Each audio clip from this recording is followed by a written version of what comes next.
Terima kasih pemirsa masih bersama kami dalam Mendama Indonesiaku. Dan kali ini pemirsa kita masuk ke dalam segmen Bincang Keluarga oleh rekan saya Mas Sofyan dan juga Gus Han. Silakan.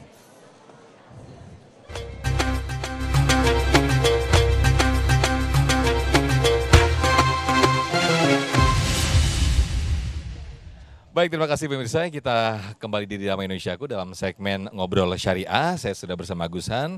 Ada beberapa pertanyaan-pertanyaan yang sudah disiapkan ini Gus berkaitan dengan ini kan sekarang dengan tema besar kita sosok pemuda. Ini bagaimana apa yang harus dilakukan sebagai anak muda untuk memperkuat perekonomian dalam kacamata syariah, Gus. Silakan Gus. Ya, ini memang isu yang sangat pas sekali ya dengan Sumpah Pemuda dan juga kondisi ekonomi yang kalau misalnya kita tidak hati-hati, kita sangat rentan masuk di dalam jurang yang sangat mengkhawatirkan setelah pandemi ini. Yaitu kita harus mempersiapkan diri, mindset kita menjadi pribadi yang produktif, tidak pasif, dan juga bisa melihat pasar. Yang dikatakan orang mengatakan bahwa kita harus lebih kerja keras dan juga kerja cerdas. Bukan hanya keras tapi tidak cerdas. Artinya bisa melihat peluang, bisa melihat sesuatu ini kira-kira bisa kita masukin apa tidak gitu kan. Walaupun tetap koridor tentang syariah, koridor tentang kehalalan itu harus juga menjadi pertimbangan yang utama gitu. Ya.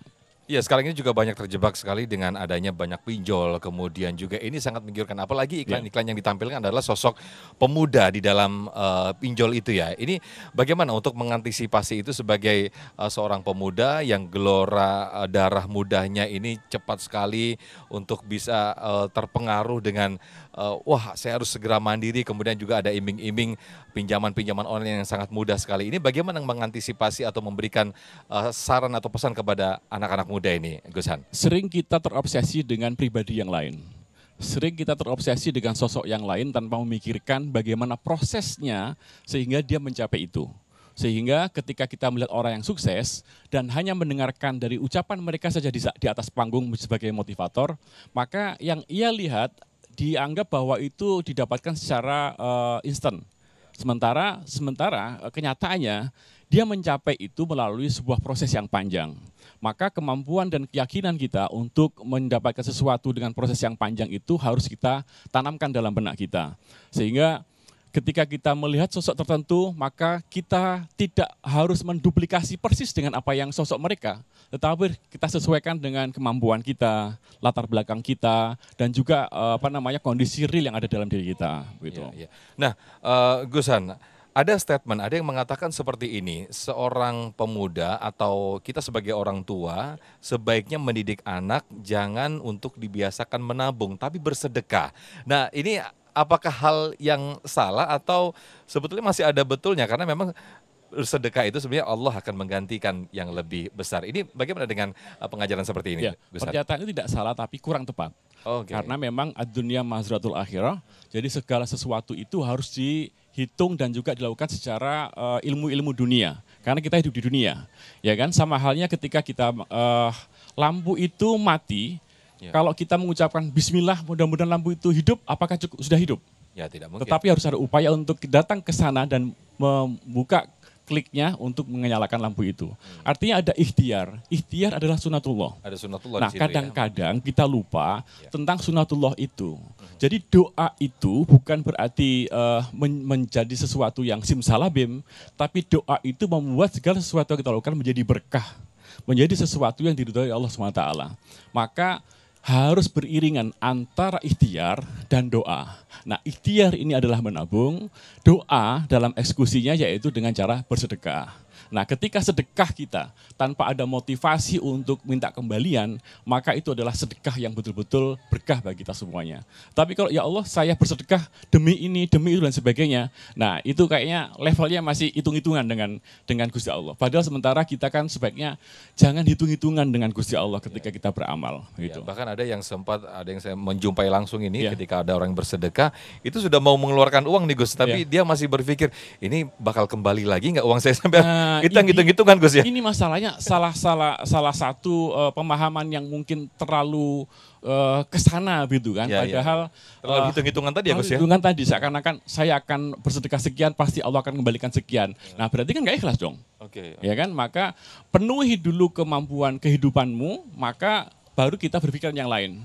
Kita bersedekah, anak kita nggak bisa makan. Iya. Kita bersedekah, istri kita kekurangan. Nah ini kan tidak bijak. Penuhi dulu semuanya, apa yang kita butuhkan dan apa yang kita ini kan baru kita bersedekah kepada yang lain. Oke, Gusan, selain menabung dan juga berinvestasi, apa yang bisa dilakukan untuk mempersiapkan di hari tua ini Gus, selain kedua hal tadi? Ya, kita memang menabung itu penting untuk persiapan hari tua kita, karena selain kita berikhtiar, kita berdoa kepada Allah tentang kemantapan rezeki kita, maka kita harus ikhtiar dengan langkah-langkah yang sunatullah tadi itu, yaitu kita berinvestasi, bisa bermain dana reksa, bisa bermain saham dan sebagainya, asalkan kita tidak FOMO, asalkan kita tidak ikut-ikutan, tapi pastikan dengan hitungan yang jelas. Segala sesuatu kalau dipertimbangkan dengan baik berdasarkan kemampuan dan berdasarkan keilmuan, maka insya Allah akan berakhir dengan baik. Tetapi kalau motivasinya adalah karena faktor FOMO, faktor ikut-ikutan, dan karena faktor sesuatu yang sifatnya tidak ilahiyah dan juga tidak sunatullah, karena kepentingan-kepentingan di niat ibadah untuk keluarga kita, maka biasanya kita tidak bisa mengendalikan diri hati kita. Banyak sekali orang hancur bermain saham karena dia nggak bisa mengendalikan diri. Wah, tambah, tapi tidak ada ukuran yang ia pegang, sehingga nafsu dia yang akan menyetir langkah dia dalam menanam saham itu. Baik, sekarang ini banyak sekali anak-anak muda Gusan yang sudah merintis usaha, kemudian juga menggalang dengan segala usaha-usaha yang sangat variatif sekali.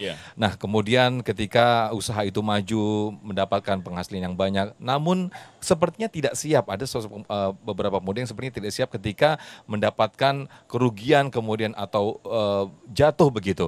Kemudian akhirnya belum siap menerima dan secara psikis dan juga psikologi terganggu. Ini bagaimana untuk mengantisipasi hal tersebut, Gus Han? Ya, segala sesuatu kalau instan itu tidak baik. Segala sesuatu kalau misalnya dilakukan dengan tidak proses yang semestinya, maka dia bisa jadi tidak siap secara mental. Proses berjalan itu linear dengan pembangunan mental. Seperti halnya dengan kita berbisnis. Kalau misalnya tiba-tiba saja misalkan mendapatkan rezeki yang tiba-tiba, maka mentalitas kita itu masih belum tentu siap akan dikemanakan rezeki ini. Nah, padahal setiap rezeki yang masuk dalam diri kita itu akan dimintai pertanggungjawaban Allah Subhanahu wa taala. Nah, misalnya mental kita belum siap untuk menjadi orang yang triliuner, tiba-tiba dapat uang triliun, bingung mau diarahkan kemana ini. Ya kan? Nah, ini yang perlu kita sadarkan kepada para teman-teman semuanya. Bersabarlah di dalam berbisnis, tidak perlu harus mengikuti orang yang belum tentu sesuai dengan spek apa yang kita miliki, dan tidak usah tertipu atau terayu oleh omongan-omongan atau motivator-motivator yang belum tentu sesuai dengan kita. Terkadang kita perlu memakai atau menggunakan kacamata kuda ya Gus ya, lurus ke depan begitu. Iya, fokus saja. Fokus saja. Baik, terima kasih Gus Han, mudah-mudahan bermanfaat khususnya bagi para pemuda untuk mempersiapkan perekonomian sehingga lebih siap lagi di masa tua. Yang penting halal. Itu dia yang penting dan juga syar'i begitu ya Gus Han. Baik, sesaat lagi tetaplah di Damai Indonesiaku. Kami akan kembali.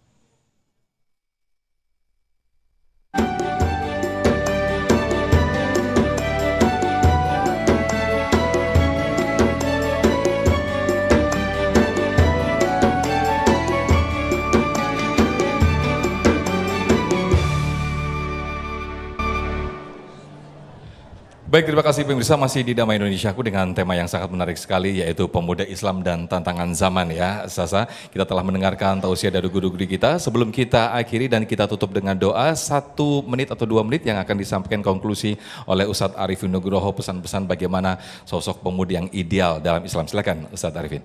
Baik, Bapak dan Ibu sekalian, pemuda itu amanah.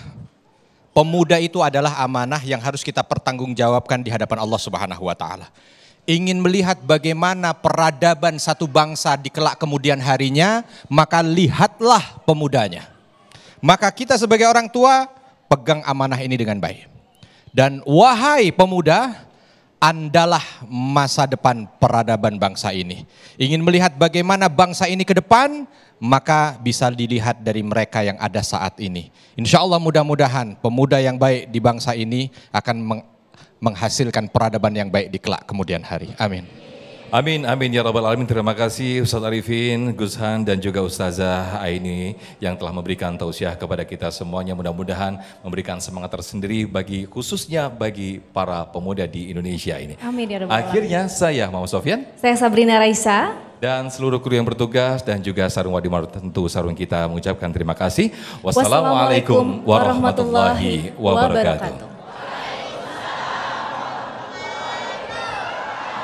Mari para pemuda masa kini dan juga pemuda masa Allah di masjid ini, kita berdoa Bismillahirrahmanirrahim. Allahumma anta maksudi waridhoka matlubi a'tini mahabbataka marifataka ya Allah. A'tini mahabbataka marifataka ya Allah. A'tini mahabbataka marifataka ya Allah. Allahumma ajal auladana ya Allah min ahli ilmi, min ahli amali, min al khair, min al husnul khotimah ya Allah, min al husnul khotimah ya Allah. Rabbana atina fid dunya hasanah wa fil akhirati hasanah wa qina adzabannar. Walhamdulillahi rabbil alamin. Al-Fatihah.